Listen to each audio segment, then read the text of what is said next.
Good morning students. आज हम आपको पाठ 7 दिए का अभिमान करवाने जा रहे हैं। आप लोग अपनी बुक में पेज नंबर 48 निकालिए।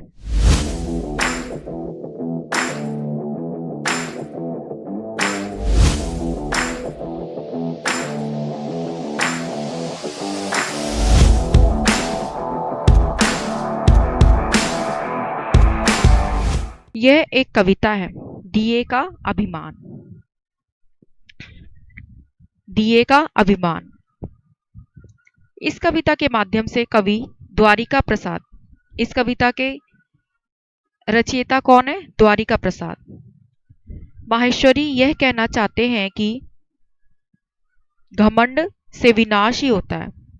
कवि ने इस कविता को एक दिए के माध्यम से समझाया है, जिसमें उन्होंने दिए के अभिमान को दर्शाया है। अभिमान मतलब घमंड, कि कैसे दिया अपने प्रकाश पर घमंड करता है और अंत में एक हवा के झोंके ने उसे नीचे गिरा दिया, जिससे उसका घमंड समाप्त हो गया।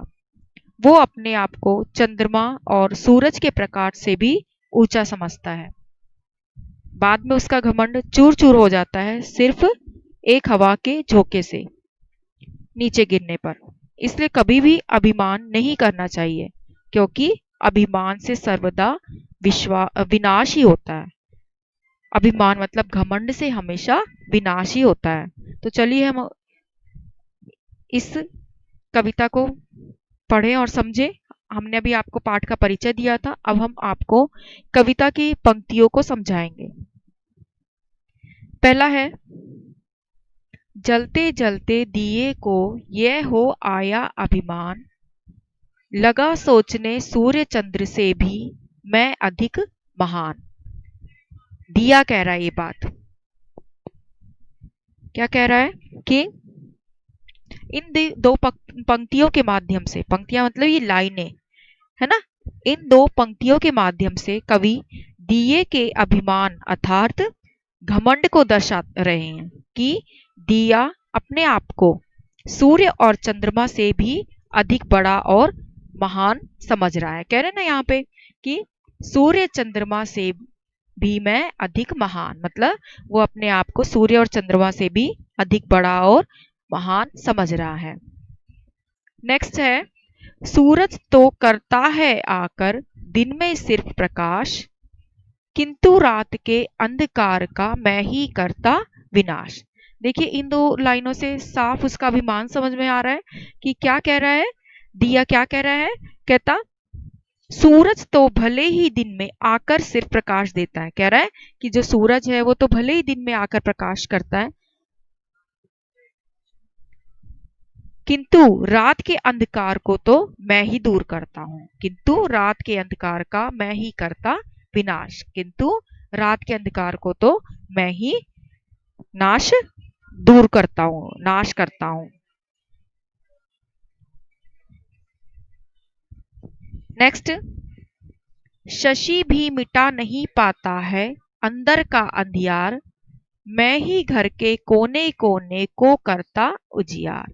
शशि मतलब चंद्रमा, शशि मतलब क्या है? चंद्रमा। अब क्या कह रहा है दिया? क्या कह रहा है? अब दिया शशि अर्थात चंद्रमा के बारे में कहता है कि चंद्रमा रात को रोशनी तो करता है, पर फिर भी अंदर अर्थात घर के कोने कोने का अंधियारा तो मैं ही दूर करता हूं। यहां दिया अपने आप को बड़ा और महान कह रहा है कि मैं चंद्रमा से भी महान हूं। समझ में आया आप लोगों को? शशि मतलब चंद्रमा, है ना।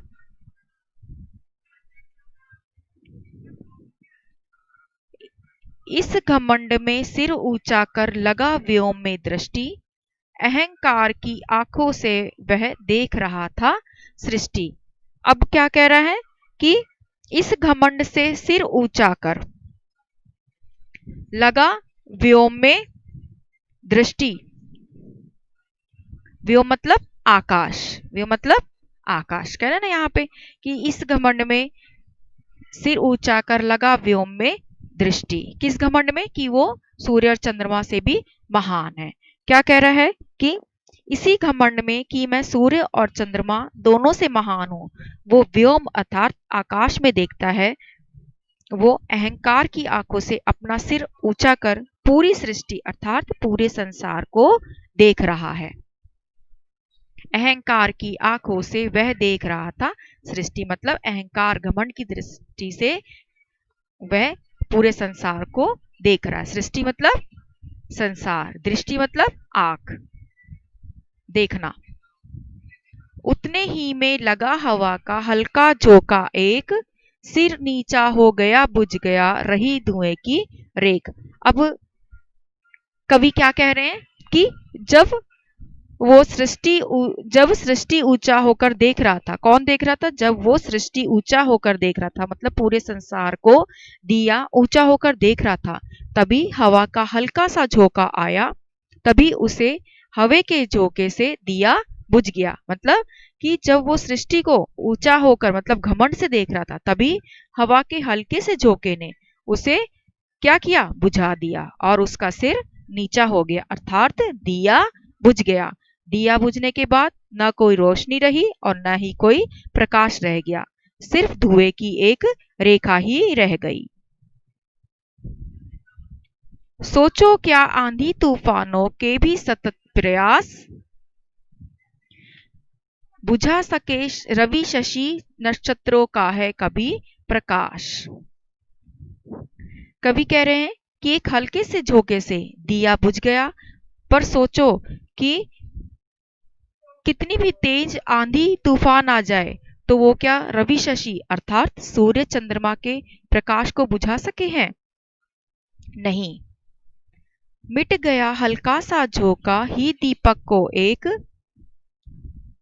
मिटा गया हल्का सा झोंका ही दीपक को एक, और खिंच गई उसके मस्तक पर कलंक की रेख। मस्तक मतलब माथे पर।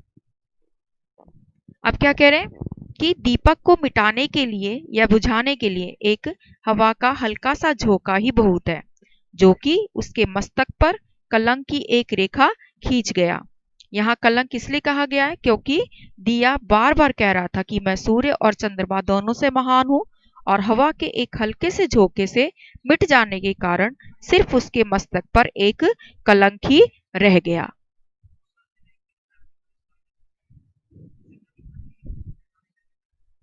अहंकार का सदा जगत में होता दुष्परिणाम, करो बिना अभिमान तुम्हें जो कुछ करना हो काम। अब कवि क्या कह रहे हैं? कवि अंत में यह कह रहे हैं कि अहंकार अर्थात घमंड का इस जगत में हमेशा दुष्परिणाम ही होता है, इसलिए कुछ भी काम करना है हमें तो बिना अभिमान से करना है, मतलब बिना घमंड से करना है। कभी भी अपने आप को बड़ा छोटा नहीं समझना है हमें, और निरंतर अपने काम को करते रहना है। तो बच्चों, आज हमने आपको दिए का अभिमान पाठ समझा दिया है। आप इसको एक कविता की तरह पढ़ना, कविता की तरह बोलना, और इसको जो मैंने आपको इस कविता की पंक्तियों को समझाया है, इसको समझने की कोशिश करना। धन्यवाद।